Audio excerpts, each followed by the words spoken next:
So thank you very much for tuning in. This is EC202 Macroeconomics, and today we're doing money demand. Now, this money demand is coming from the 11th edition of the textbook. For those of you who are interested in this, some of these ideas are in chapter 10 of the 13th edition. However, these slides are available on your learning management system, but they are not fleshed out really well in your textbook. So if you have questions, please make sure you give me a call or come to office hours, get in touch with me, and we'll go from there. So last time we discussed money supply, and we talked about M1. This is a graph I got from Fred, Federal Reserve Economic Data, of the money supply for the United States. Now, my eye looking at this, I see a kind of a trend, an upward trend here. Something happened right here, and then it went vertical. Now, this graph led some people to really be like, oh my goodness, women and children first. It's the end of the world as we know it. We're going to have runaway inflation. The Federal Reserve is going crazy. Federal Reserve has gone nuts. They're printing too much money. Oh my God. Right? Seriously. That's what this graph says to them. But remember, this is M1. I told you earlier, I prefer to use M2. Here's the graph of M2. Yeah, there's a little something going on here. But notice, pretty much in the trend. Nothing really changed. So what's the difference between M1 and M2 in this graph? If you look at M1, you may think Federal Reserve is out of control. Is the Federal Reserve out of control? No. A bunch of people took money out of their savings accounts to pay their bills during the Great Recession here in this period. Do you see how the difference of choosing M1 or M2 as your metric for measuring money can lead you to very, very different conclusions? One says the Federal Reserve might be out of control. The other is, yeah, come get me when you find something real, right? So this is something called velocity. Now I'm going to describe velocity a bit better in the next lecture. But velocity in the abstract is the number of times a dollar bill changes hands. So I take a dollar bill, I go to Starbucks, I buy coffee. That's one. They pay the employee, two, etc. So notice, going back to the 1880s, velocity has been falling in the United States. But look right here. Velocity took a precipitous drop just before the Great Depression. Important. Here's velocity of M1. Okay. Depressions here fell pretty pronouncedly during the Great Recession. Okay. But I want you to look at the velocity graph of M2. This one's really key. This pattern here is called a double peak. It's a sign of a reversal. But notice you had a double peak before the recession set in. This is called a head and shoulders pattern. There's the head, here's the shoulder line, right? Notice the head and shoulders occurred before the dot-com burst. And then look at this. You actually had warning of the Great Recession. Now, velocity is one of these things on the dashboard for economists. You gotta kind of take it with a grain of salt. Velocity has correctly predicted 20 of the last 4 recessions, right? Velocity going down, no recession. Velocity collapsing, little recession here, but still, yeah, no recession. Velocity still tanking, no recession, right? But when we see reversal patterns in velocity, yeah, professional economists take notice. something's going on in the economy. Why do we teach you monetarism? Why do we teach you monetary theory? Why do we go through all this? Professor Yoder, why are we subjected to this? Because it can give you an early warning of trouble ahead. Would you have wanted to have known a year to a year and a half ahead that something like the Great Recession was coming? And for those of you who think it's out of date, here's a hint. In 2019, early 2019, in the spring and early summer, we were getting early warnings of a recession inbound. Somehow the market saw the COVID recession. Don't know how they saw it, but they saw it. The early warning indicators were going off.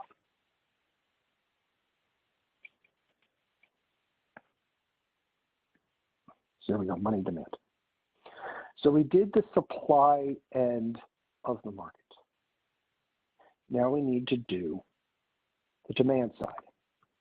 Now the first thing we need to talk about is the interest rate. The interest rate is the rate of money, the fee that borrowers pay to lenders to use their money. If you put money in your bank account, in your savings account, the bank pays you the interest so that they can borrow the money from you and you get it as lending it to the bank. If you have a credit card and you borrow money from someone, the interest rate is the money you give the bank to borrow money from them. Now, the book, and this comes from Keynes's liquidity theory ideas, talk about bonds, okay? And quite honestly, yes, it's true with bonds, but honestly, the bonds are overly complicated. For those of you going to money and banking, I'll be glad to talk to you about bonds. But to help your intuition with this, I want you to think savings account, okay? When we where it says bonds, I want you to think savings account. So the first piece of the money demand puzzle is called the speculation motive,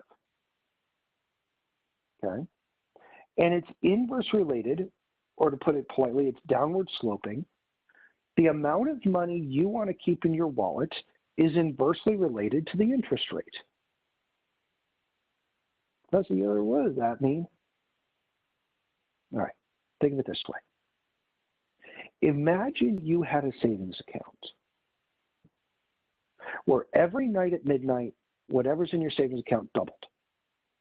So if you had $100, it became $200. If you had $1,000, it became $2,000. Every night at midnight, right? How much money would you want to keep in your wallet?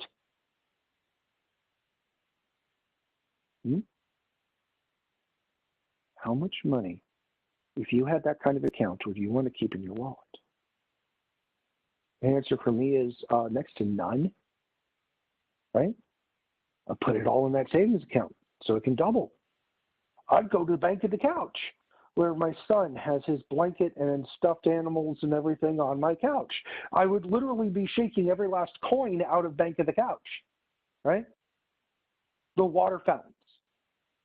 I would be scouring the water fountains for everything. Man, that coin on the ground, I will fight you for that coin. Why? Because that coin could be thousands of dollars in like 2 months. I'm not keeping any cash in my wallet.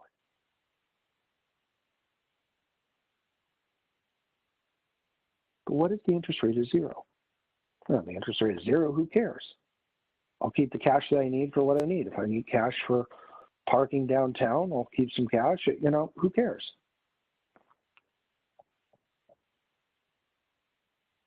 I just don't want to be inconvenienced by going and getting more cash.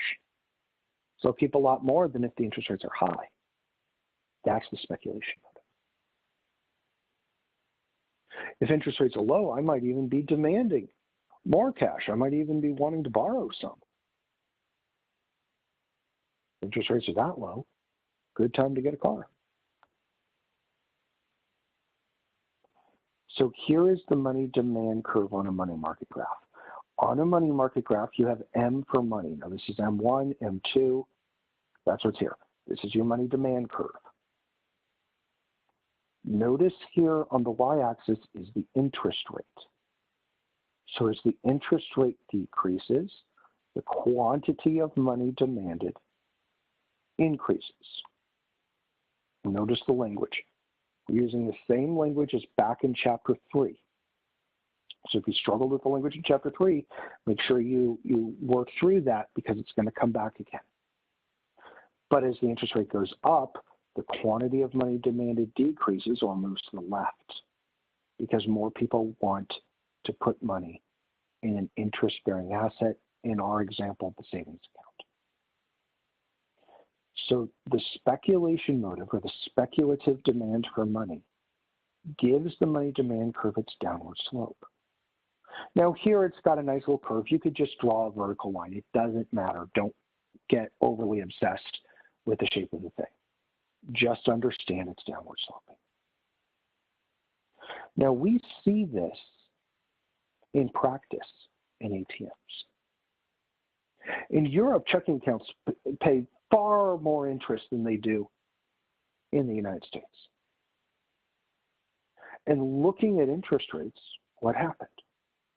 We found changes in people's behavior as to how frequently and how much they were withdrawing from ATMs due to the interest rate.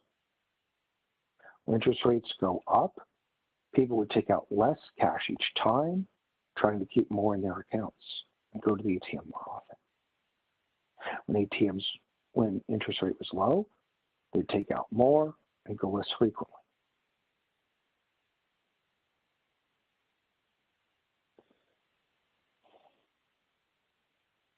Now, the second type of demand is the transactions motive.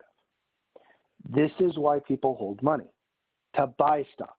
Now, to understand the transactions motive, you just have to remember Dr. Yoder buying coffee at Starbucks. If you can remember Dr. Yoder buying coffee at Starbucks and piece that together, you too can remember the transactions motive. So what determines the amount of money I need to keep in my wallet in order to pay for my coffee? Well, there's two things. First is the price of the coffee. Well, that makes sense. If the coffee is more expensive, I need more money in my wallet. And if the coffee is less expensive, I need less money in my wallet. Gee, that was hard. But the second thing I need to know is how many coffees I'm buying, right? If I'm buying more coffee, then I need more money in my wallet to buy it. If I'm buying fewer cups of coffee, I need less money in my wallet to buy it. So if you take this simple idea of coffee and extrapolate it to the macroeconomy, you end up with this. If the price level, if you have inflation in the economy, increases, that will cause the money demand curve to shift. At every interest rate, you're going to need more money. Why? Because you're going to need it to transact what's going on. Same with real GDP, if you have more coffee. If real GDP goes up, it will cause the money demand to shift. Now, whenever you get P times Y like this, what that's saying is that's nominal GDP. So if nominal GDP goes up, all nominal GDP going up means either real GDP or the price level or both moved up in aggregate. Something's moving, one of those two is doing it, could be both. So real GDP causes money demand curve to shift. Inflation rate causes money demand to shift. Or nominal GDP, put those two together, causes money demand to shift. At every interest rate, people demand more money. So the speculative demand for money causes movement up and down in existing demand curve. The transactions demand for money causes a shift of the money demand curve. The speculative demand for money relies on the interest rate. The transactions demand for money depends on the price level and real GDP. The transactions demand for money doesn't depend on the interest rate. Would Professor ever go, dude, interest rates have been cut, they're really low, I'm going to go buy more coffee just because of that? No. Transactions demand for money doesn't have anything to do with the interest rate. The interest rate is low, just move along the money demand curve. So here's a nice little table. Number one, this is the speculative demand for money. Number two is the transactions demand for money. Now, when you put it together, it works like this. The money supply curve is always assumed to be vertical. Why? Because the Federal Reserve is assumed to be able to put it wherever it wants. If the Federal Reserve increases the money supply curve, it'll shift to the right. If they decrease the money supply curve, this vertical line shifts left. So where the money supply crosses money demand, that's the equilibrium, and this is the equilibrium interest rate. So if you ever hear on the news, today the Federal Reserve raised their benchmark interest rate to a quarter point to 0.75%. That's a bit of a misnomer. That's a bit funky. The truth is, they would say today the Federal Reserve ordered the Open Market Committee in New York to buy and sell bonds so that the equilibrium interest rate would be about this number. So what are they doing? They're telling the open market desk, increase or decrease the money supply through open market operations until the equilibrium interest rate gets to that point. That's what they're saying. Does the Federal Reserve directly control the interest rate? No, but they control the money supply and they can increase or decrease it until it gets pretty close to there. So what happens if interest rates are too high? If interest rates are too high, I want to save. There's a ton of money sloshing around. Not enough people are demanding the cash, so interest rates come down. What happens if interest rates are too low? So many people want loans or want to borrow, but there's not enough cash in the system, so interest rates go up. So notice the invisible hand of Adam Smith does push the money market back to the equilibrium interest rate, just as it does in the output markets for goods and services. So what happens? Here, the Federal Reserve increased the money supply. Maybe this was the open market purchase. They purchased some bonds to increase the money supply. So what happens? The old interest rate was 7, open market purchase, money supply shifted to the right. Now you have a new money equilibrium interest rate at 4%. So this would be the effect of an open market purchase. Well, what if the Federal Reserve doesn't act and you get increase in inflation? Well, if the Federal Reserve doesn't act and the money supply is static and inflation starts to creep up, it'll shift the money demand curve to the right, equilibrium interest rate will move up. So notice if the Federal Reserve is not moving, changes in GDP, changes in the price level will automatically cause, if we get GDP growth, interest rates will automatically come up.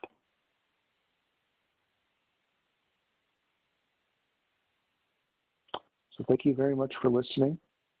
Be careful. Please go through the review questions. Please make sure you do the homework for this chapter. A lot of students miss this. They get overwhelmed. Work through it. It's going to be worth your time on your next exam. Thank you very much for listening.